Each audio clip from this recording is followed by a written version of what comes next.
This is Lynsey Weatherspoon with the Trust Your Process podcast, and I have the phenomenal Alexis Hunley with me today. What's going on? I'm great now. I'm here with you. I can't ask for much more, honestly. Oh, you're so sweet. I think what I've been really looking forward to is just talking to you more. I truly enjoy talking to you, and it could be about the most insane things along with the with the most current things. And what I do enjoy about our conversations is being able to think differently. So that's why I'm really truly excited to have you here. Thank you. I appreciate it. It's good to be here. It's good to have a space to just sit and yap with you. Yeah, always. Well, for the folks who don't know you like I do, tell us a little bit about yourself. Where do we start? Photographer, mostly focused on documentary work and some portraiture stuff. But for the last 3 years, I've been sort of reshaping my creative process to focus on archival work and getting ready to start exploring more fine art spaces, more physical mediums. So I just kind of do anything I want. I just try to be the Gemini archetype as much as possible. And what does that usually entail for you when you say the Gemini archetype? I'm very interested in it. I think it's just this yearning for knowledge and information, and then figuring out where to go from there. I'm always just collecting little pieces of information, data, feelings, and then I kind of bring it back and I'm like, all right, this has inspired me. I want to explore this route, or this thing, I don't think I like this anymore, so I'm going to put this back here, and just giving myself this space to continue to evolve and change and not be placed into this singular box. Okay, you do this type of photography, or you're this type of artist, you have to do this. This is what it is. Yeah. I don't think I've ever really enjoyed that. Yeah. They say, don't put baby in a box. Exactly. I want to take a step back because it's a loaded question, but I'm asking anyway. How are you? I think for all intents and purposes, I am well. I'm well. I'm here. I'm happy. I'm grateful. Despite this little head cold that I have everything that I need. I'm provided for. I get to sit amongst all of my projects and things, and even though it kind of feels like the world is crumbling in front of us, and it kind of is, I still feel very hopeful for whatever's on the other side. So I don't know, just kind of floating along. I was explaining to a friend a while ago that it feels kind of like I'm in an inner tube, just kind of floating in the middle of the ocean. And it's like there's a little peak of land way, way, way over there. But I'm still in open water in an inner tube, just kind of getting tossed around. But it could be worse. You're right. I feel like a lot of us are probably, in inner tubes next to you, because we just don't know what the next thing will be. You just wake up and be like, what's next? Every day. Absolutely. Every day. Yeah. I think of how artists, we are always connected to not only our work, but the time. So with saying that, how are you taking care of yourself? Lots of I have gotten my sleep routine down to a science. It varies, but sleep, and then also I just wake up and I spend the first hour and a half just alone in silence, go for a walk, eat a piece of fruit, don't answer any emails, just kind of allow myself to ease into the day. That's been really, really helpful. Good. Jumping back to just you as this practitioner, this artist, and things of that nature, kind of walk me and the rest of us through your journey into this particular space. I feel like some of it begins maybe with your grandmother or maybe after, but run us through how Alexis became the artist that you are. That is always one of my favorite questions. How do we get here? Because the answer is really simple, but I feel like sometimes it throws people off. We're here because my grandma died. It's that simple. Um, I think I had always had cameras around, but never considered that that was something that I could pursue more seriously. It was just kind of like I always had a camera. Like there were cameras, we were doing things, but I didn't consider like a creative path for myself. And so when she passed, I was kind of spiraling out, and I was like, all right, we got to get it together. How do we kind of like root ourselves? And I was like, okay, well, she's always had cameras. I enjoy taking photos. I like having cameras. I like documenting and stuff. Um, let's see. And so I started like going through some old photos and, got enough positive feedback from the people around me, even though I was still skeptical. It's like, who wants to believe their family and friends? That's something like that. I was just like, you just like me. Like, I don't, none of you are artists. I don't know if you're telling me the truth. Right. Yeah. And then a friend bought me my first prime lens for the Canon Rebel that I had. I was like, well, I have to do it now. Somebody's invested in me. So I went on YouTube and went to the library and made myself a curriculum, and just like every day would sit and like put myself through this course of study and go out and shoot and test with the neighbors, with my cousins. And just ran with it. I just like hid from everybody for like a year and a half, and just like slowly started to like, okay, now I'll charge people. Now I can have this type of client. And oh, this is a portfolio review. Let me do this. And then it was like every new thing kind of sent me on a new path that kind of allowed me to accelerate, because prior to that, I had explored creating a business with my sister and a friend of ours, and like we developed an app. And so I had to go through the whole process of like creating an LLC and opening up bank accounts and hiring people and HR stuff. So I had the skill set to like build a business and think about like, okay, how do I make this as a sustainable practice, not just a hobby? And so I was having those two things kind of grow side by side. So by the time I was starting to take on clients more seriously, I was like, okay, I know how to think about structuring this so that I don't have to keep taking on all these other jobs. I want to do this. Yeah. Yeah. And that's kind of how things were going up until we hit 2020. I'd had some small commercial jobs here. I'd applied for some residencies and stuff, and then everything shut down in 2020. But I had already had like 4 or 5 projects running in my head. Yeah. My academic background is in psychology, so I had always kind of leaned towards more documentary projects as personal projects. And so when we went into lockdown, I was like, oh, okay, I understand what's about to happen. Like there's going to be massive changes interpersonally within our homes, within our communities. I understood, like I had an idea that like, okay, gentrification is about to accelerate. This is going to hit Black and brown communities the hardest. I need to hurry up and start documenting what's going on around me, because it's not going to be the same on the other side. And so I was doing that. And then we got to May when George Floyd was murdered, and it just sort of took off from there. Yeah.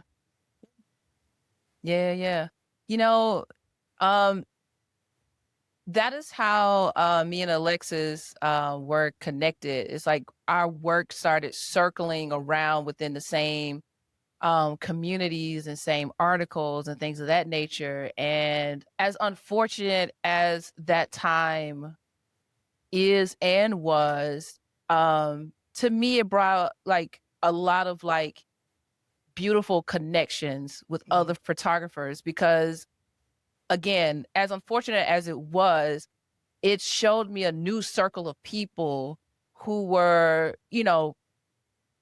pretty determined to make different work rather than the stuff that you just kind of see here and there. So, 2020 up till now, I'm just wondering like, how has your work either kind of evolved, or maybe some of those projects were, centered around like Black joy or just Blackness in general? Like how has that time kind of determined who you are now as a person? And has it changed any of the work that you do or have done? Yes.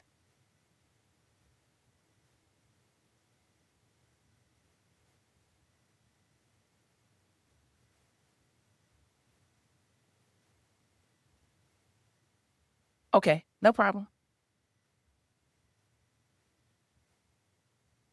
All right, thank you. Um, 2020. Oh, so it's, speaking of like 2020, it was Mhm. as unfortunate of a time as it was. It brought about a lot of beautiful interactions with other photographers I wasn't familiar with you being one of them, Mhm. because of a lot of our work started being shared together. And I was interested in, just who is this Alexis person in a good way. It's like who are matter of fact, I was like, who are all of these people? Because so much happened so fast. I'm like, I don't know who that is, and blah, blah, blah, blah. But as I said, as unfortunate as a time as that was, I feel like it brought about a good amount of photographers who have always just been in this photography space who are doing work for good. And I don't say that as if no one else is, but I think there's like a different type of spirit or heart that's connected in the work that folks like us are, are or have created. So from 2020 to now, do you think like your work has evolved in a different way, or is it, similar subjects? What's the 2020 version of Alexis versus the 2025 version of Alexis now? Mhm. Like, just thinking about all that has happened in a pretty short window of time. Yeah.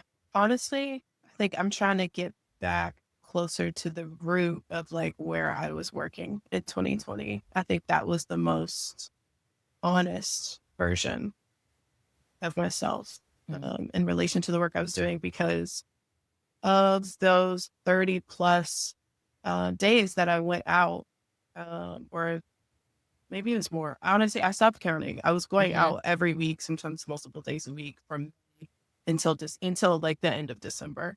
Um, uh, I think only twice I went out on assignment.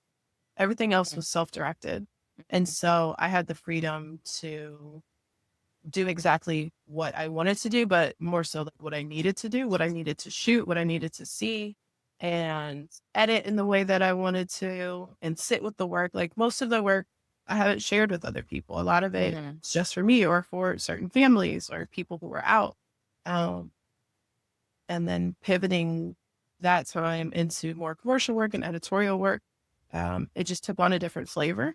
I think I Mhm. still brought that aesthetic and that look and that feeling to it, but 2025 has been me kind of circling back to like, okay, what do I want to do? What do I want to Mhm. see? What do I need creatively? And sort of centering myself again, being selfish again. Finally, Understood. Understood. And what exactly do you want to do? how do we summarize that? Because it's not as simple as just I want to do this project that I'm working on. I think Mhm. um I want to start to connect more of the pieces of all these things that I've done. The Mhm. My academic background in psychology and all of the random historical things I've got, the things that I'm reading, the relationship to like the history of like Black spiritual practices. Like I've been Mhm. gathering all these things and I'm ready to kind of start to integrate them Mhm. um, into wherever this path is taking me. Like I want to go deeper. Gotcha. Gotcha. Well, you've jumped ahead just a little bit, but as far as like psychology, where has that taken you artistically? Like, how are you integrating that into the work that you're making? Hmm. The psych piece is really it's I've always really been interested in it since like high school, because people have always fascinated me. Hmm. Um, and so when I think about it within my creative process, like a lot of times up until now, it's been focused outwardly. Like, Mhm. how am I seeing people? How am I understanding them? How does that translate into a photograph or a piece of writing? Um, how can I be honest but still compassionate in the way that I'm seeing Mhm. somebody? Mhm. And kind of starting to turn it inward and like, how am I seeing myself? How am I seeing the people around me, my grandmother, the people I'm related to, the people who shaped me? Like, what does that mean? And where I go from here with this information? Yeah. Would you would you say like a psychologist and an anthropologist are kind of like side by side as far as like what you do? Yeah, I would say those hats are probably both there. Mm-hmm. You know, maybe we could even probably throw in sociologists because it's like the Mm. smaller interpersonal one-to-one, but also the internal with the psychologist, and then the larger like group social settings, Mm-hmm. that a sociologist would study, but an anthropologist thinking about, these connections over time throughout time and space. And like, yeah, I'm endlessly fascinated by people. Why, what, where, like, Yeah. what are we all doing? What's the point? How are we showing up with each other, for each other, or not? Mhm. The motivations, the behaviors. Those are the topics that I could like sit and parcel through.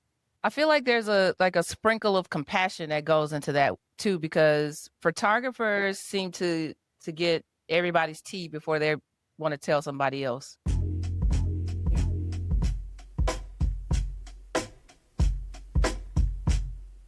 Yeah. Going back to 2020, what has it been like for you getting so much attention during that time? Again, the unfortunate demise of George Floyd, and now all of us are just all of a sudden being thrown into the fire and working all of the time. So I'm just wondering, what did it feel like to have so many people or a good amount of people reaching out during that time? To be honest, it was really strange and a little bit traumatic. Hmm.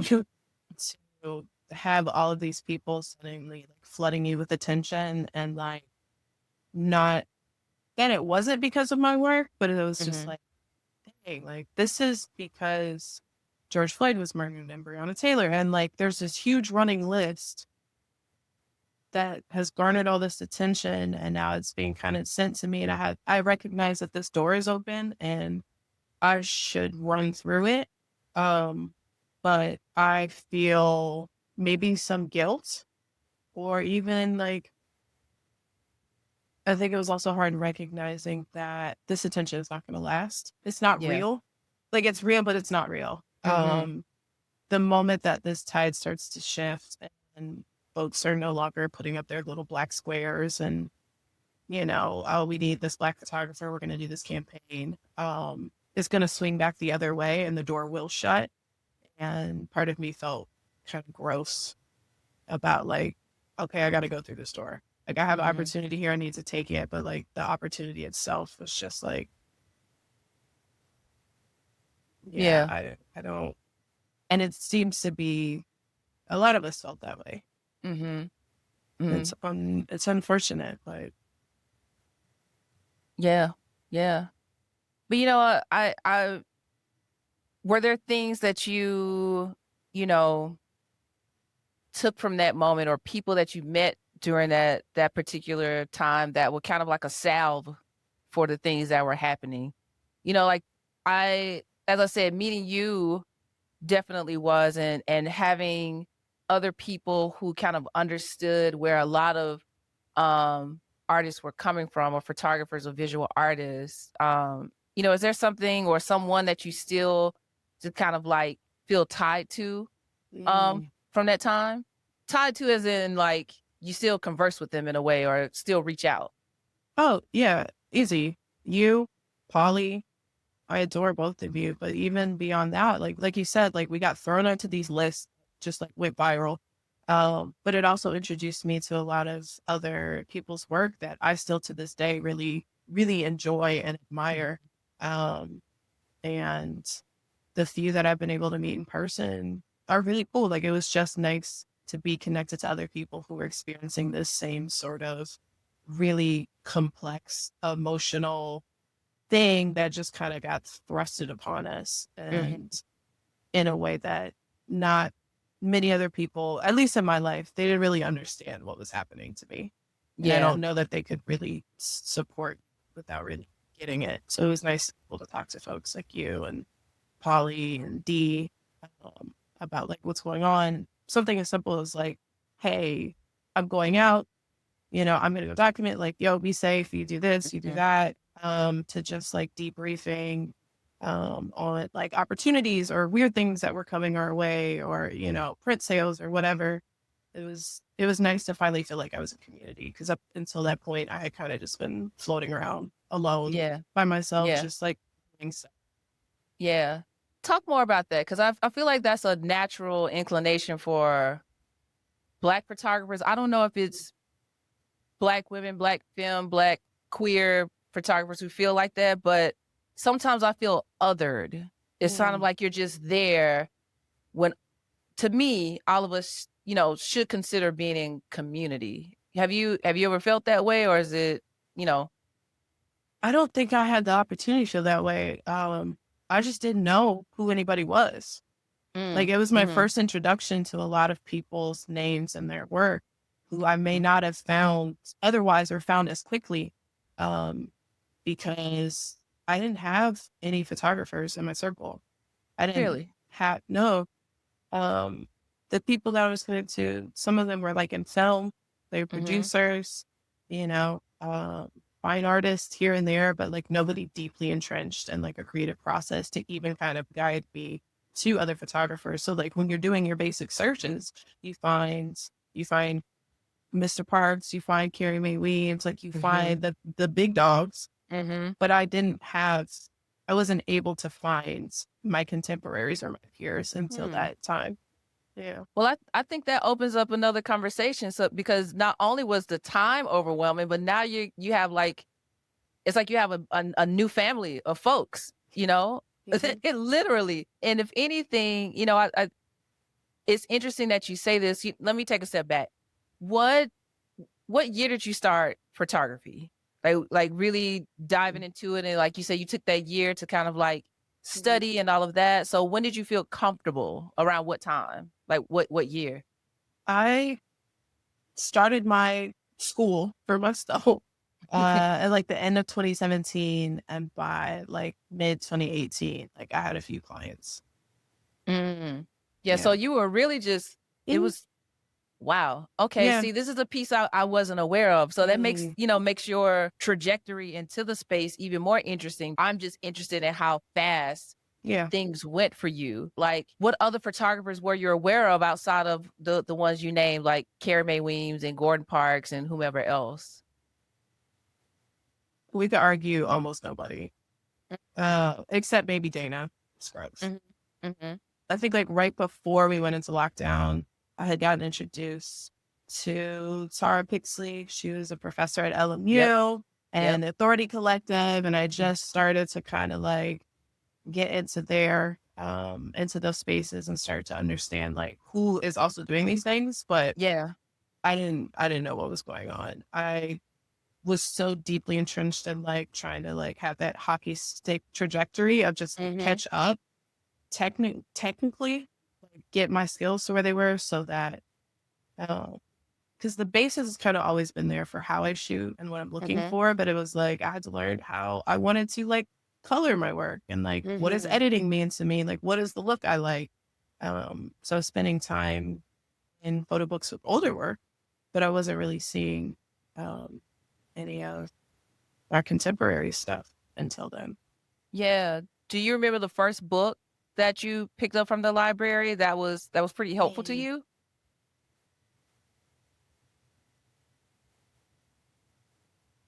Honestly, I have no recollection. It's okay. The bulk of it was honestly like YouTube. Mhm, Lots of mhm. YouTube tutorials on how to work my way through Lightroom and Lightroom Classic and Photoshop to get the looks that I wanted. Yeah. Because a lot of times it wasn't necessarily photo books, it was like all art books. I'm Mhm. looking at paintings, I'm looking at sculptural stuff, like I'm watching movies, like I was looking at anything creative that kind of like sparked something. I was like, Yeah. okay, I like this. I like how this is lit. I like this color. Like, how could I bring all of these elements into it? Mhm. I find this fascinating because when I look at your work, it feels like you're not new to this, you're true to this. So that's why I'm just like, I'm so fascinated in this part of your story, because it only adds to the layers of what you kind of like took through, maybe like subconsciously from your grandmother, because I can kind of Mm, see like some similarities as to like the mm, subjects that you all photograph, and I don't even want to say subjects, but the people that you photograph and the things that you all decide to photograph. But I'm moving too fast. We'll come back to that.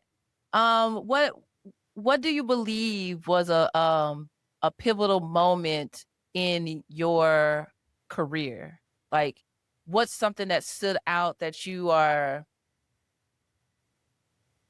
what's something that just stood out for you at the moment? I think one of the more pivotal moments, I think, was when I got my first larger like commercial campaign. I was like, oh, okay, I get it. I was right to not try to lean really heavily into I'm a photojournalist or I only do editorial stuff. I can take pieces from all of these things because we're in this moment where people are really appreciating this like real people, real life style in the commercial space. That's what Yeah. I like. I have an opportunity. I have a window for this. Like, let me push there. Mm-hmm. And it's more sustainable. I don't want to work 70 hours a week. I don't want to have to take on 6 jobs a week Yeah. as a freelancer, not getting healthcare, not getting benefits. I don't want to do that. It spends my creative energy in a way that I don't enjoy. And I think landing that campaign, negotiating the terms on my own without an agent, um, making my way through the entire process, being able to keep things under control on set. And Yeah. I was like, oh, okay, I can fly the plane. Great. Like, Yeah. I know I can, but like, yeah, okay. It was just kind of that like little boost of confidence that like it was the proof I needed. Like, okay. With that pivotal moment, what's something you learned? Because you mentioned about, negotiating for yourself, but also still being kind of new in the space. So like, where did you find the help in order to do those things for yourself? Does that make sense? Absolutely. Yeah. I had no qualms about asking people for help or information. So I didn't always necessarily feel like I needed somebody to come in on my behalf. Mm-hmm. Um, but after talking to some reps and other photographers, people who are just like, yeah, come ask me questions. I'll be a resource for you. I would take them up on that and just kind of talk through like, because navigating these commercial contracts are just so nuanced. It's Mm-hmm. every contract is different. Getting an understanding of like what my time is worth, what are sort of like standards or sort of like parameters that are usually happening. Where can I push? Where do I need to kind of like fall back? Mm-hmm. Um, I got practice throughout 2020 because I was negotiating licensing fees Mm-hmm. over and over and over. And then smaller contracts would come, and then it was editorial contracts. But I just kept asking people, and most people were very willing to share or look at contracts or kind of like, give me some guidance. Um, and then I would take their suggestions and tweak them, um, push where I felt like I could or where it was necessary, or it was needed. Um, and I understood why people enjoy being repped Mm-hmm. around that. It's Mm-hmm. nice to not have to be the person going back and forth. Right. Um, but I enjoyed being a part of the process. I like knowing what's going on Yeah. with my contract, with my money, with all of the things. Um, I want to be involved. I want to at least know what's happening because I would like to learn how to do it. I want to Yeah. understand better, what my time and my creative talents are truly worth. So Yeah. With that being said, I feel like there is a habit of some people who try to take advantage of artists, and then more specifically just Black artists. Do you feel like you had, an experience that may have caused you to think differently about the industry? I think when I think back to all of the times where I've been asked to like bid and build out estimates, put together decks and do all these things unpaid, last minute, several rounds and then you're just ghosted, or you continue to not get it. And it's like a similar agency, like same agency, same client. It starts to feel like people are playing in your face a little bit. It starts to feel like, oh, I got to check my box and make sure I bid a woman and a person of color or whatever. I already know who I want. Let me just do this without any consideration for like the Yeah, time and the effort of the people absolutely. who are doing it. And it happens Absolutely. a lot. That was something that I have not enjoyed navigating. Yeah. So how do you think that you're kind of like reframing the way that you are considering like the type of work that you are commissioned for, the type of work you want to be approached with? Like, what does that look like for you now? What a wonderful question. I'm really only opening myself up to things that feel really good, that they don't just look good on paper, that there isn't just the promise of like a, a sizable creative fee or whatever. Like I want to feel good at the end of this process. So it's, it starts with like, how are the producers, how is the client coming to me and approaching this? How are they out the gate, understanding my value? Are we trying to nickel and dime and get as much as possible for as little as possible? Or are they trying to, truly work with me and show that they, value what I'm doing? Yeah. And so I don't think I'm actively like pursuing some of these more commercially focused things. And I've opened myself up to more like community centered projects, that kind of maybe stretch into like the educational space or the nonprofit space, but still allow me to kind of do my commercial documentary. Like they allowed me to have the space to be creative. And they may not have the same size budgets, but I'm like, oh, this matters. And I think that's what I was missing a lot, with some of these other projects, was like, this matters for your marketing campaign to sell a product, but like, is this keeping people safe? Is it keeping them alive? Like, what is the point of this? Is there some larger issue that's being addressed? Is there some greater good? And so I think finding a better balance, where I get to do work that maybe doesn't pay as much, but I feel like I'm doing something of substance, balanced with these things that are maybe not as substantive, but like they're fun, they're cool. It's a great team. It's a great experience. It's a great check. I want to be able to have the space to do all of that so that I can round it out with like, okay, what do I want to do? What's my creative process that I want to explore? Like, how do I carve out space and time and resources for me to make what I want to make? Because oftentimes that's the work that people are referencing when they want to hire me. Correct.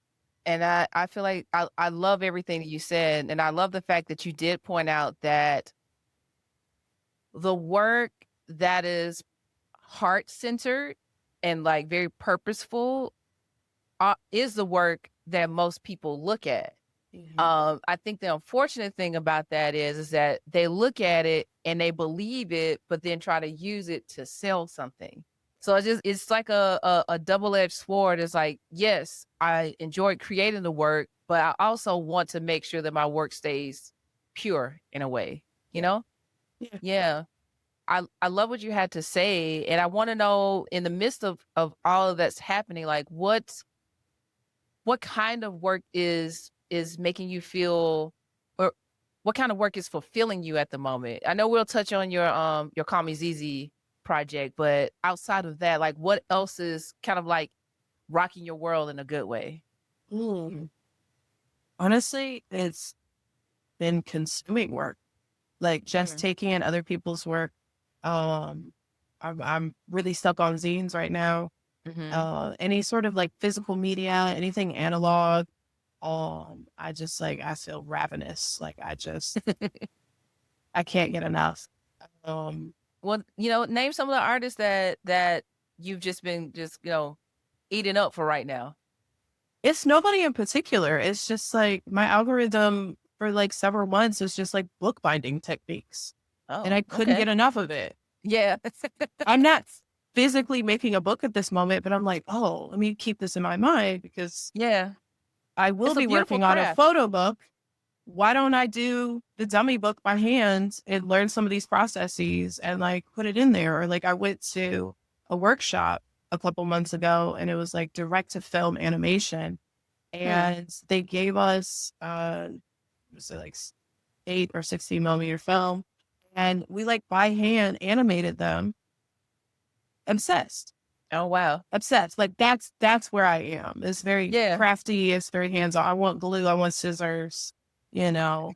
If I had more space in here, I'd probably have more stuff. It'd probably be crazier. But I'm like, I need to physically make things. And Yeah. so that's what I'm looking at. That's what I'm consuming. That's what's getting me excited is watching people physically make things. Physically making is eat junk journals into Mm. it. Mm-hmm. Into it. Haven't gotten myself to do it yet because I can't deal with any more clutter at this moment. I can't take on anything else in this space physically, but like, even, Understood. yeah, even just as simple as like shooting on film for fun. I love your analog process, like your recap videos lately with your My handy like cam. your handy cam. Like I feel like we're all in a state of nostalgia at the Yeah. moment. And we just want things that I don't want to overuse the word pure, but just it feels pure in nature. It's like you have to wait versus everything Yeah. being so instantaneous. It's just like, Mhm. oh, there's a joy in the Yeah. what ifs or did I get it? It's also just fun not having to use my phone. Like I'm trying really hard to be more intentional about how often my phone is in my hand. Mhm. Unless I'm like actively in a conversation with somebody. Like I've found that like I'll just be aimlessly scrolling apps and I'm just like, Mhm. this isn't actually necessary. Like, let me put this down. And Yeah. so like when I'm at things and I'm like, oh, I would like to like have some documentation of this, I was like, let me just take this handy cam. Let me take this $80 handy cam and just do it. Um, and it's fun. It's just so lo-fi and I don't feel the need to like, oh, get bogged down and like feel like one video is so clear that I'm like, oh, and color grade and this. And I'm just like, Yeah. no, no, Yeah. it's not Yeah. necessary. It feels like that meme of Aretha Franklin. You know, you always see her with the with the camcorder to her eye. Just like, yep. That's Let's go back to that. exactly. Yeah, let me get my fur coat.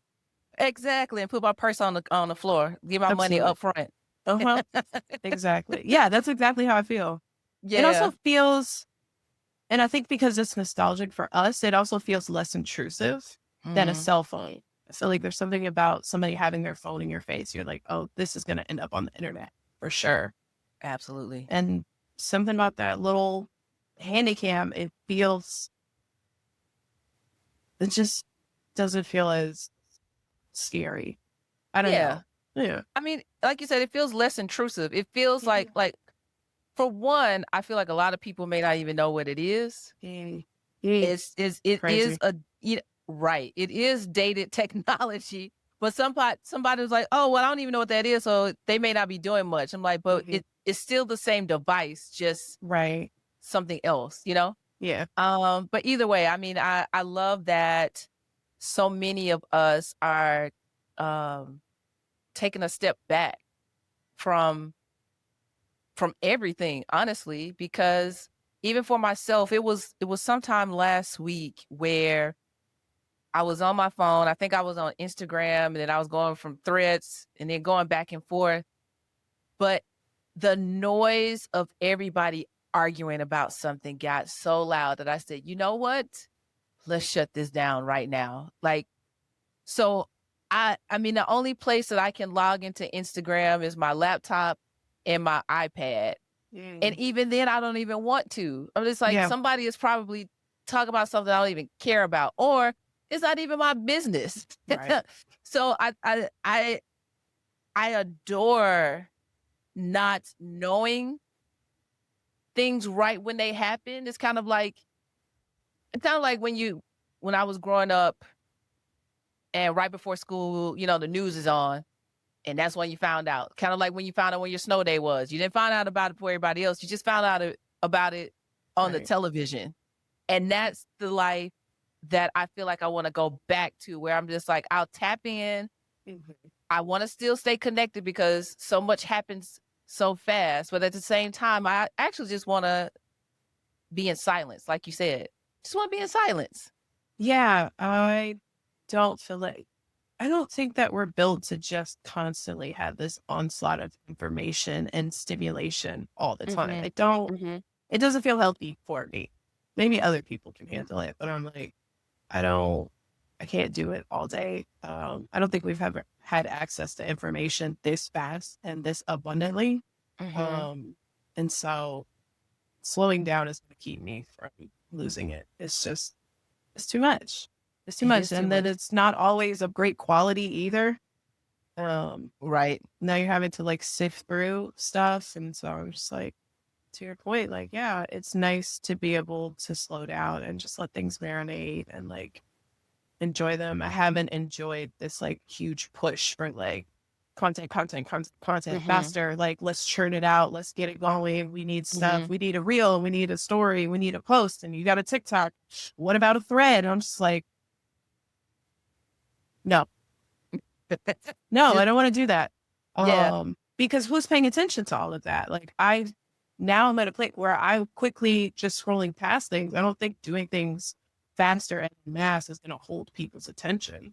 You know, Yeah. you could argue Yeah. that going slower and more intentionally is what will pull people back into the fold. Mm-hmm. So, Mm-hmm.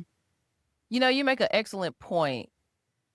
When I like I said, it's been pretty recent that I signed out of Instagram, but I saw someone making bread because they, talking about the staple things that you need to make because of SNAP benefits being taken away and things of that nature. So I saw this person making bread, and I remember I'm like, I have the ingredients. Let me go make some bread. So I made the bread that same day, and then I posted on Instagram and then just signed off. I don't understand the algorithm, not even trying to, but that one story had over 1,000 views, and I don't think that has ever happened in my life. So I feel like not only stepping away, but doing things that have a much more purposeful and slow process, as you said, will engage people that you want to engage. Not just everybody. It's just like, here's the thing that I took my time to make. yeah, Like with your artistic practice, do you have a similar mindset of just being slow and purposeful and making mistakes and just kind of seeing where the thing goes? absolutely.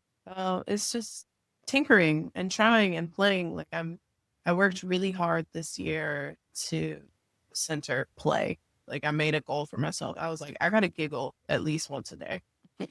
I can't go to sleep until I giggle. Like it's just, what's the point?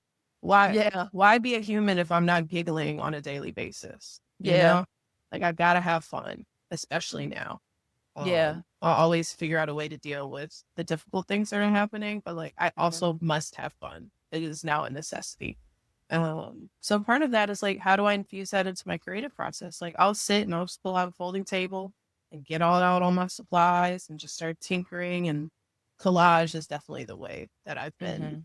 with that. Like, okay, what can I make now? You know, I'll uh, crack open an old book and like rip a page out and put up some words. And now we're making a poem. And now I know visually what I want to see. And now I've got Mhm. paper everywhere. And it's a mess, but I'm like, oh, this was like really fulfilling. And I look up and it's been like 4 hours.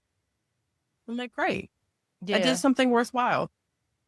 I love that. And like what type of collages? Is it just whatever's on your heart, or like are you picking a subject and just kind of rolling with it, or what does that look like for you? You know, that way of creating has always been very daunting for me. Like, I never Mm. really understood how people painted or drew as a little kid. Like, I got really intimidated because I'm just like, it's just a blank piece of paper. Like, how did you? I don't understand. I, even with photography, I respond to things better.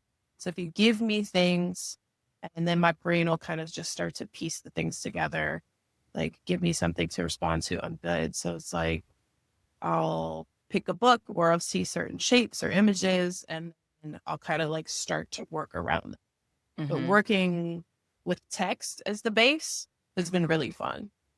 Um, creating these little like blackout poems or these found text poems and just kind of letting the words kind of come together and then building visuals around that has been really, I've really, really enjoyed that. Nice. At one point, I was making cyanotypes, and so it was fun to experiment with that because it's one thing to see it, but then when you start doing it, it's like, oh, what are the possibilities? Yeah. I have to, thank you for wanting to be inquisitive about the things because I was just stuck on, I have a camera in my hand. Now what do I do with it? And now, talking to folks like you and also a bit of scrolling on socials, you start seeing what everybody else is doing and like, how can I potentially put that same type of practice or at least outlet into what I already, know how to do. I want to take a step back and ask you this, like, walk me through what a typical morning looks like for you in connection to how you create your art. Like right before you're about to do the thing, how are you prepping your mind and your body and soul to do the thing? Okay. So unless I have somewhere to be, most days I just won't have an alarm. So that's always really nice. I've really, really enjoyed that. It's just whenever my body's ready to get up, immediately go for a walk. I just like take a loop around the neighborhood real quick, sort of like get my mind together, get the blood moving quietly, come back, eat a little breakfast, and then I'll decide like, okay, are we getting straight into this work? Are we going to get into the administrative stuff? Like it's choose your own adventure depending on the deadlines and stuff. And then I'll just kind of go from there. Cool. We have a very different process because when I wake up, I open the curtains and I get back into bed. That's crazy. I have blackout curtains. Yeah. And so in order for me to wake up, I have to open the curtains because I'm going to think but you're already awake because you got up and opened the curtains. Why would you get back in the bed? Because it's not time. Okay. And you're able to go back to sleep after doing that. I don't go back to sleep. I just get back in the bed. Okay. You got to marinate for a little bit. Exactly. I got to let, my mind wake up, my body feel like, okay, it's time to like actually start moving around. But no, those blackout curtains, whenever I wake up, I feel like it's still probably 10 o'clock. Yeah. The day before. Blackout curtains. They are the best. I'm into They it. are this. Yeah, no, I feel you. I just think it's hilarious that you get back. Once I'm awake, I'm awake. I'm not going back to sleep. I will. But you know what? I will.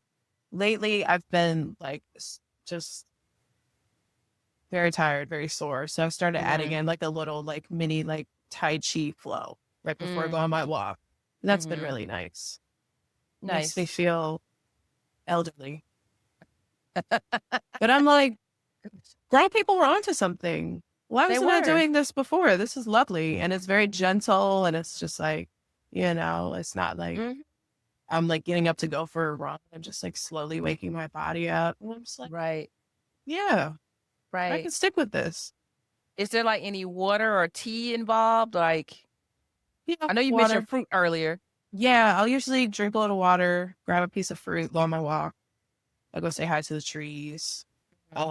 Lately, you hug them too? No, there's one in particular in front of my house. She's pretty intense, but like I don't hug her. It's too many spiders. Oh, too many spiders. No, but say hello. And then there's been lots of birds lately, so I've been really into like, all right, what birds are around? We get hummingbirds in the backyard all the time, but like on my walks, I've been finding a lot of ravens. Oh, really? Specifically ravens. Because like I'm used to crows, but I was like walking one day and I was like, that is the biggest crow I've ever seen in my life. I crossed the street. It was so big. I was like, I don't want to disrespect you. And then there was another one. I was like, but they've been like, they've come hang out in the tree in my backyard and chatter. There's ravens and this red-tailed hawk. I was like, huh. Have you looked up to see what the spiritual meanings of those birds are since they keep coming around often? I feel like with the ravens, it was like, change and transformation, like something's coming. And the red-tailed hawk, I think it's kind of similar, but then there's also like notes of like protection and things like that. So I was just like, let's see. Hey, We'll take it see. all in. Look, The why thing is not? that you're paying attention. They're hard to miss. That's fair. They're very, very clear. Their Yeah. presence is very, you cannot ignore them. Yeah. Well, speaking of like clarity, what are your thoughts on like the current climate of photography in itself? I'm seeing like a shift of like what type of art um Black artists are, I don't want to say supposed to make, but are expected to make. But some are steering away from that just because of, I don't know. I don't know if it's like implications of something or whatever, but like what are your thoughts around how art is changing in this particular climate? We got Mm, people being censored. We have mhm. um folks like Amy Sherrill, where museums are asking them to not put particular pieces of work in their shows. So I'm just wondering, like, what's your opinion just around, what we could possibly expect from artists like us? I've been thinking about that a lot, actually. I think partially because of all of the conversations I've been having with peers and stuff about like what does this huge push for like generative AI mean for us as artists? Mm, I think we're gonna start to see uh, more and more people leaning even more aggressively into like the uniqueness of their artistic process. I wouldn't be surprised if we see more behind the scenes, more like this is what I'm physically doing. Like this is special because I'm doing it in terms of like what the content looks like. But I think you might even see more people push more towards fine art, mhm, more into the like, okay, where can I go where this is valued for the art that it is because I made it, not because it came out really fast and mhm. I got X, Y, and Z done in 15 minutes as opposed to several hours. But that I like toiled and I had to sweat and cry and bleed and make this thing and Mhm. now it exists. I I don't know. I think that's where I'm heading. Mhm. And I don't think I'll be going there alone, but I think it is very enticing to use Mhm. some of these things and these tools. And like, technology is a tool. Uh, I don't believe that we can be replaced, but I think we're pairing these technological advances like with how I understand capitalism to operate. Mhm. Um, I see how people feel like they're being pushed out, or undervalued or not Yeah. appreciated for the things that they bring. And so I'm hoping that more of us start to really prioritize the human element in Mhm. our creative process and just how we're showing up in general. Like I'm feeling very human centered, good, bad, or otherwise. I want it to feel messy and emotional and intense. I want it to feel like people are a part of this process because that means it's not going to be perfect, but that's what makes it interesting to be. Yeah. Well, what about the folks who incorporate, generative AI or just like AI practices into their current style of work? I mean, does that add or cheapen, or like, I'm just interested in what your opinion is. You know, that I have my own personal feelings, but I think I'm constantly trying to like zoom out. Okay, you may want to do these things as a part of your process, and some of these tools could actually really help, especially Mhm. if you're doing like huge events and weddings where you're just like having to churn out photos and like I get that. However, when I zoom out and I'm looking at this pros and cons of like, will we have clean drinking water in 3 years? Mhm. What is this doing to the electrical grid? How is this um, impacting Black rock communities that are next to these data centers that are emitting Correct. all of these toxins? I'm just like, me getting a shortcut does not feel worth it to me to poison Mhm. somebody. to not have clean drinking water to accelerate climate change because I can type something in and now I have like it doesn't the cost benefit analysis doesn't add up for me. Like I care about people deeply. I love people, even when they get on my nerves, generally speaking, human beings. I'm like, you know, this is a group project and this impacts all of us. And so it's like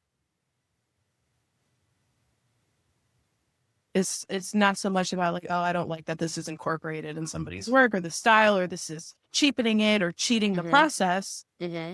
It's like I want to be able to live on a clean planet. Sorry. Like I want clean water. I want, you know, but also like I want my data protected. I don't want my name, image, likeness to be used nefariously against me or others. Like I think there's also, it feels like the Wild West right now. And not to say that our creative counterparts are doing that, but other people have access to these tools too. And I don't feel like things are regulated or restricted in ways that are meant to keep us safe, meant to support us or value the contributions that we make. You know, and I think if we're talking strictly about the creative process, part of the joy and the pride that comes from making things is because I struggled. Is because I had to like get creative and find a solution and try this new thing. And it was stressful. Like that is a part of it. And if we're taking that out for the sake of cranking things out faster, what's the point? Why are we doing this? What's the point? Yeah. You just don't want to make art or like what you're doing this. And so when I ask other people, I'm like, okay, if you didn't have the weight of capitalism bearing down on you to crank things out quicker, faster, more efficient, would you feel like you needed to, if all your needs were met, would you feel like you needed to use this? And more times than not, people are like, no, I'm doing it because I need to keep up. And I'm like, exactly. Good point. Good point. I mean, I kind of rock the boat on it because I do see its potential, but also understanding again its implications because you know, not to get all like deep into the weeds of things, but there was a story that I photographed many moons ago about a Black community in Alabama, like rural Alabama, part of the Bible Belt, where these trains were dumping waste in this neighborhood, which was, you know, it did all types of things to the environment, to the people and things of that nature. And I feel like, yes, these centers are causing problems and other things are causing environmental problems. And I think, you know, what I feel like this conversation, at least this point of the conversation is, it's just like being aware of the things that are harming Black communities more than ever. And it just seems like it's just going faster and faster and faster now. Yes, So absolutely. I want to point out I do understand what you're talking about, but also to include all of the other inequities that are happening to Black and brown folks are just as bad. It's just that unfortunately, once we find out about something new, about the new thing that's, and I use new loosely, that is like harming Black and brown people, we harp on that. But I always go back to that story because I'm pretty sure that same thing is probably happening allegedly, you know? Absolutely. So yeah, I feel you. And I feel like, you know, with being crafters and being artists, that we are a special group of people, a special group of thinkers, a special group of emotions, you know, because you know, if we took our step back and thought and think about our personal like art practices, like how we wake up in the morning, we're not instantly thinking about work. I'm thinking about my spirit. How am I doing at the moment? And how is that going to affect not only my work, but my mood or how I present myself to people? Would you say that is something that you consider as well? Like it's said that the body keeps the score. And I feel like in so many ways, like my body has felt almost all the things that I've experienced, especially in 2020. Mm. And now it's starting to break itself down now because Mm. we're essentially back in it. Yeah. So, like what would you compare, or how would you compare 2020 to 2025? And like, but in a way where your art is more centered Mhm. than, let's say, what's going on around you. Yeah. I mean, we could argue we never really left 2020. Like, it's still very much that energy. Like, we had a reprieve where people could kind of ignore things, Mhm. but like, I don't know that we're really that far away. It feels like maybe 2020 was the precursor to where we are. Mm. Um, but I'm in a much better space now. I feel like I have more tools under my belt to kind of like take the best possible care of myself and not feel Mhm. like I got to burn myself out to go out and document everything every single day or do this or take on these jobs or do things that don't make me happy, that aren't safe for me mentally, emotionally, physically, for the Mhm. sake of I got to make money. Yeah. Yeah, it's very different. It's like a 180. Yeah. Even though things feel much more I don't even know how to say more. They feel daunting and dark Mhm. and heavy. And I understand that things are probably going to continue to get worse, but I feel like I have the things I need or the access to the things or the people or the information I need to kind of like continue to take steps forward. I can't see that far into the future, but I'm like, okay, I can see 2 steps forward. That's all I need. That's enough. Right. Yeah. Right. Right. Right. I think that's an excellent segue to talk about, a project that is bringing you joy. At least I hope. From the outside, it feels like it, but I'm enjoying seeing you um, immersed into the world of your project, Call Me ZZ. So, let us know a little bit more about how that started, what you're doing, ways we can support, and anything in between. Yeah. I mean, this is the work that's keeping me from crashing out. Like, I love doing this. And, I would do it 10 times over. It has been the most fulfilling and intense and difficult work I've ever done. And it's been completely worth it. So, context. Back in 2022, I got a call from my aunt that she had all these boxes of my grandmother's photography stuff. She was like, "Yeah, no, you do photography. Do you want this?" I was like, "Yeah, absolutely." Um, so I was thinking she, drop off like a couple boxes, and she ended up bringing me over the course of a couple days like 13 giant moving boxes and plastic storage bins. Just like, Mm. so I moved my kitchen table out, put up some shelves, had a little assembly line, or I'm like, got my intake process in the garage because I don't know what's in those boxes before I bring everything in, Right. and just quickly had to develop an archival system because there was just so much stuff. Um, and so I've spent like the last 3 years sorting through, restoring, digitizing, and organizing all of these different artifacts. So it's like boxes of like loose negatives and 4x6 prints and large prints. And there's a couple paintings and, the little mini cassettes from the voicemail machine, journals, lawsuits, like anything you could think of that would tell you something about somebody's life. I probably have at least one of those. Reels, Super 8, 16 millimeter, cameras, just, and so in that process, um, I realized that like I never really knew anything about my grandmother. Mm. Mhm. I've never had the opportunity to know her as a person. I Mhm. knew her within her role. And I don't think that was all on me. She was very private and had a very difficult early life and really didn't share, wasn't particularly open emotionally, but was very warm and very generous. And, I don't know. I think sitting amongst all those things in my house, I was just like, wow, like, what a gift. It didn't feel like it was on accident.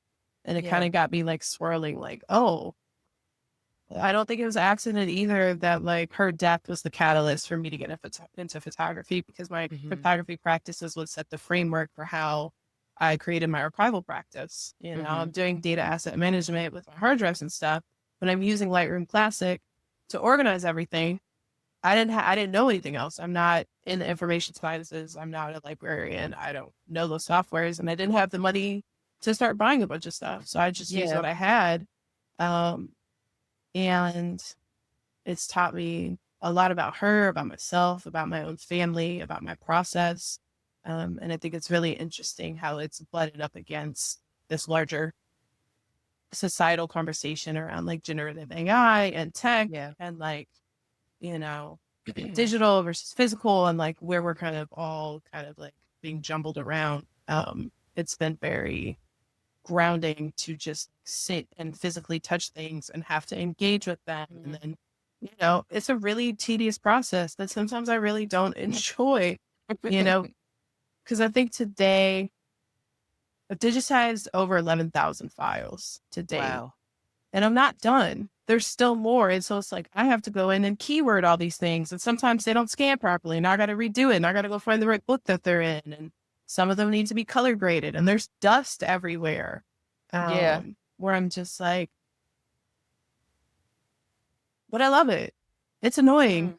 And it's sometimes, I was spending like 40 hours a week just at the computer, just cranking away, getting through big batches of negatives, Yeah. or scans. But it's like now I have like, it's almost here. And so I spent this past year finally being able to make things with the Hmm. archive. And that's when it started to click. I was like, okay, yes, I want to encourage people to start to build their own archives, family archives, community archives, whatever it is. Cement your presence in this world. But like, okay, what do we do with all this? Especially if you're digitizing things. What am I Right. making with this? Right. Um, and so going through the process of like designing and creating, a series of zines, making a postcard, Hmm. working on a photo book, or thinking about like, okay, I have all this video footage. What does this look like as a documentary? What does this look like as a narrative piece? You know, got me going to the point where I was like, I need to make some physical pieces. I don't know what that means yet, but these digital collages that I've been doing, I need to be able to touch them. I Yeah. need to be able to see them and feel the weight, and how far can I take this? Where are we going? And I feel like that has been just as rewarding as like Mhm. when all those boxes got dropped off. Yeah. Yeah. I've loved the project ever since you introduced it, and like having like some sneak peeks, behind the scenes type of things as well. But do you feel like, in the very spiritual sense, like do you feel like your grandmother in a way is kind of like walking you through some of these things, kind of like nudging you and saying, "Hey, this is that. No, go to that photo." Those type of things. I feel like when our people um do leave this plane, in so many ways, as you said, they bring us back to them in ways that we weren't even thinking about, or not, Mhm, I would argue even to say not even ready for. mhm. So like, what has been that experience, not only for yourself, but maybe for your family, to maybe, learn some new things about your grandmother? And matter of fact, what's your grandmother's name? Geraldine. So Miss Geraldine, what's something that you've been kind of like surprised to find out about her as you are doing Mm, this work? God, there's been so many things. Some of them heavier things that make me like really upset and emotional. But even other lighter things, like my grandmother was very gentle, but I wouldn't necessarily call her soft.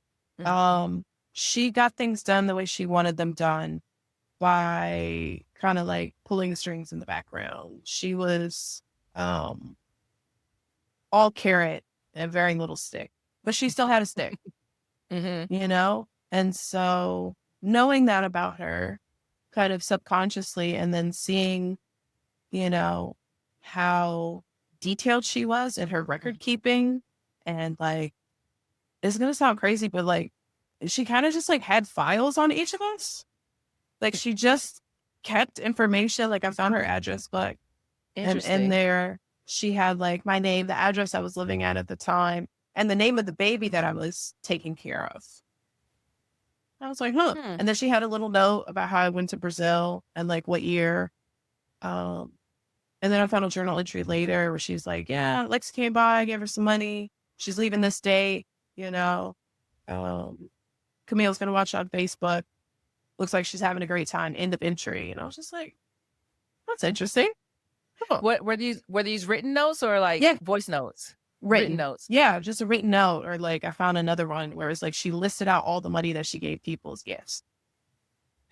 And like the reason why. And it's not like she was asking, like this was not like record keeping. It was like record keeping for her. I was just like, wow, you had such a rich internal world. And it was structured in a way that I never would have imagined. Because that's not how she presented. Like, unless you were a contractor getting a bid from her, that's not how she showed up with us. I was just, oh, I really didn't know anything about you. Like, you're kind of quirky. I like that. You're a little different. But it's funny you say that because I'm wondering if that's like a age or era thing because my mom did the same thing, and I'm just like, I don't get it. Unfortunately, I can't ask you, but this is interesting. Like, why was this important? Yeah. Why was it an important note to keep? No, it is really fascinating, and I wish that I had known these things existed so that I could have asked. Because it was like, this is also like, she was printing off emails. And I was like, why are we printing emails? Why are we printing web searches from Google? Well, but I guess she was just an information collector too. True. It reminds me of gosh, I can't even think of her name, and I apologize. But there's a Black woman who would record like all of these TV shows. I know exactly what you're talking about. Yeah, and I think they had like a documentary about her. Yeah. Yeah, I mean, archiving looks different. Yeah, for every generation, obviously, Absolutely, every person. Like, I look forward to continuing to do this work with myself and maybe potentially other people. And it's not going to be the same process because like what you have, your intentions, your goals with it are going to inform, how you're going about it and like what gets kept. Like there were things that didn't make the cut, in those boxes and stuff. And like how you determine what should be a part of this story or this collection has also been really interesting sort of learning curve. Are there any like similarities between you and Miss Geraldine?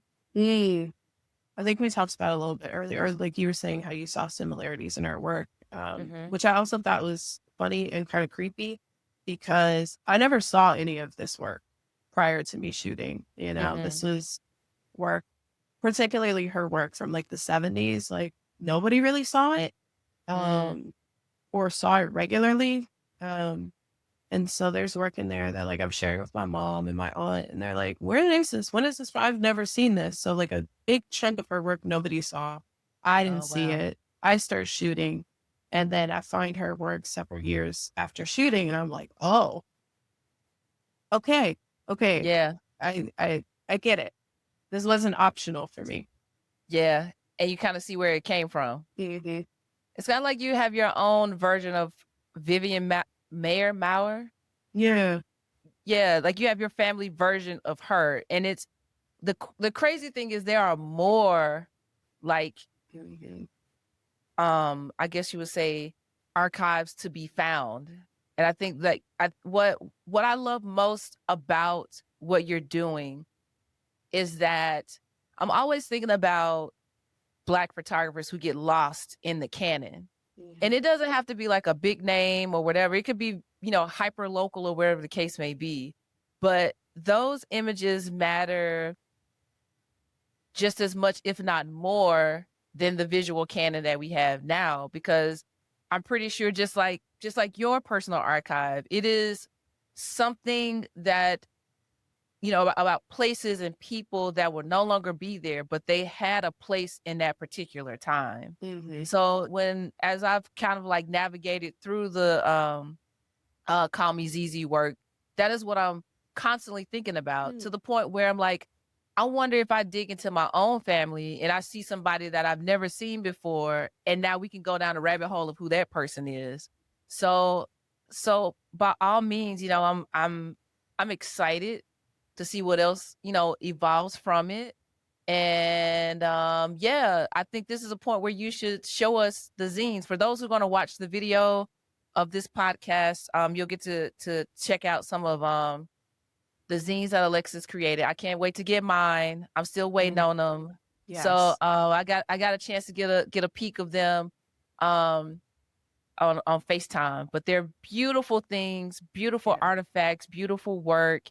And I really hope that people get excited about just being nosy, Yes. Yes. I love being nosy. Yes, it is. It's one of my favorite things, especially with family stuff. And these people are dead. Yeah, I want to know everything. I want to know everything. All the things they wouldn't tell us in life. Yeah. And it's been really fun. Like, I think this one in particular has been the most fun because this one, like, gets into the really complicated relationship that, like, my family has to Blackness. Mm-hmm. Because, like, I know what my grandmother looks like. I know the questions that are going to pop up because they were questions, like, within her own family. And so, like, through this process, I ended up connecting with, like, a distant cousin on her mom's side, like, her oldest uncle's granddaughter. Mm-hmm. Granddaughter? Granddaughter. One of them. Yeah. One of them. And her mom had a whole bunch of photo albums and connections and the photos and like stories that she still has. And so a lot of that ended up in here. And then now I'm connected with a family member that I would have never known otherwise. It forced me to call my grandmother's siblings, to visit, to go see them, to take photos. There's a transcript in here from a phone call with my grandmother's, one of her older sisters, talking about her relationship to race. And I have that recorded because she's since passed. Where I get to hear her, she's talking to me, I got to see her in person. It's just like my grandmother's relationship to her family was very strained. Yeah. It was very painful. There was a lot of hurt. And so it felt nice to be able to kind of not necessarily be the bridge, but like just kind of solve things and just show up curious. Because it's not like my intention is not to stir the pot, to start some drama, to get into it. Like, I want to know the truth. Yeah. And in that process, I've learned so much about her and her family and things that have happened that help me understand her better, which also informs how she showed up as a mother to my mother, which then directly impacts me. It all makes so much more sense. We are the keepers, the bearers of like family history, the archivists, even before we even understood what that word meant or even knew what it meant or even knew it was a word. But I think that, as I said earlier, we are special people, and you definitely are a special person for wanting to like make your grandmother's work known, but also to keep it alive. So kudos to you. Thank you. I really appreciate that. Yeah. We're going to move into what I'm calling the rapid fire round. It's only 3 questions. Wait, oh no. Okay. Only 3. All right. Right. So, and they're very simple. And whatever comes to mind, you don't have to explain it. Just say it. All right. The first one is vanilla or chocolate? Vanilla. Library or the bookstore? Ooh, library. Color or monochrome or black and white? I went monochrome because I was thinking clothing. But if we're talking photo, it could be anything. Black and white. It doesn't necessarily have to be photos. So black and white. Yeah, I don't know why I went to clothes. Yeah, black and white. Well, I mean, I feel like basics of clothing probably go into like what you create. Or I'm just making up something. I don't know. I'll accept it. Well, we'll just go with it. Is there any music that is inspiring you? Like something that's on constant rotation? Oh, what song am I hyper fixated on right now? You know, I always have at least one or two. I think right now, um, I've been stuck on Gap Band Early in the Morning because of that line Oh, dance on TikTok. right. Not doing it. Just need to hear the It's song just at the least song, twice a right? day. Where Um, they're in a quick trip, like gas station yeah, doing a line I dance. gotta hear Yeah. the song at least a couple times a day. I mean, that That's is a song. it's It's a a good great song to kind of song. like walk into, right? You say early in the morning to find me another love. Now we ain't talking about a person. It No, could just be another love for anything. something. Exactly. Exactly. Yeah. Okay. That's a good one. I'm gonna have to put that in rotation. Yeah. What are you reading? Ooh. I just went to the library. I think what is it? The Conjuring of America. Um, and then what's the other one called? I forgot, but they're like hunting Klansmen that are like creepy monster Mm. vampire things. So Hmm. I'm trying to get a balance of like fiction and nonfiction. Okay. Okay. It's good though. Okay. It's good. I only read like the first like couple chapters. I got distracted at the conference, but like I was like, oh, like I could see the movie. Any podcast that you're listening to or that you would recommend to the audience? Honestly, I haven't been into any podcasts. I'm gonna be getting into yours, but I've As you been should. Thank you for that. just 'Cause- looking for CDs and going to the library and borrowing DVDs. Like I gotta go pick up the Lorax tomorrow Okay.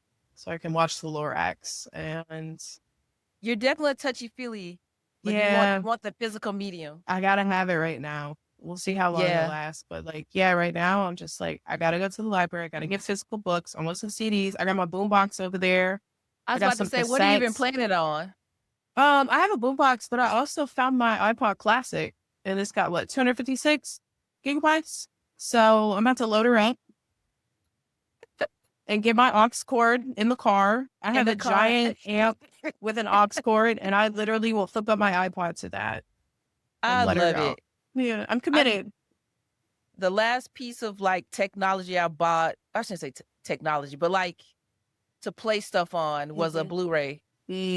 Yeah, So I still have some of my DVDs in the closet, but I feel like maybe I should try to put things inside of something in order for it to play. yeah, Hmm. absolutely. Use that Yeah, dexterity.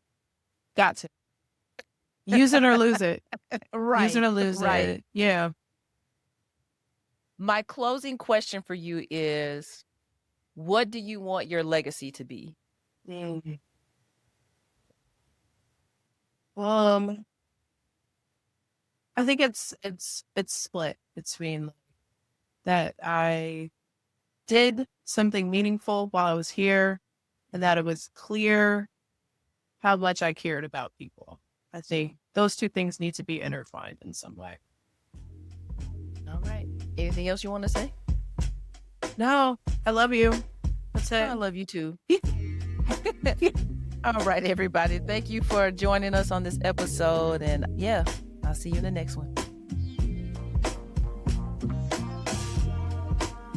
Thank you so much for listening to Trust Your Process. And I hope to see you in the next episode. Until then, follow us on Instagram at trustyourprocess.co. You can also find me as LN Weatherspoon on both Instagram and YouTube. Trust Your Process is a labor of love, but if you're interested in sponsoring an episode, send an email to hello@trustyourprocess.co. It could be through a bird carrier, it could be Venmo, it could be Zelle. However you feel inclined to help, I truly appreciate it. Trust Your Process is written and hosted by Lynsey Weatherspoon and produced by Zakia Watley.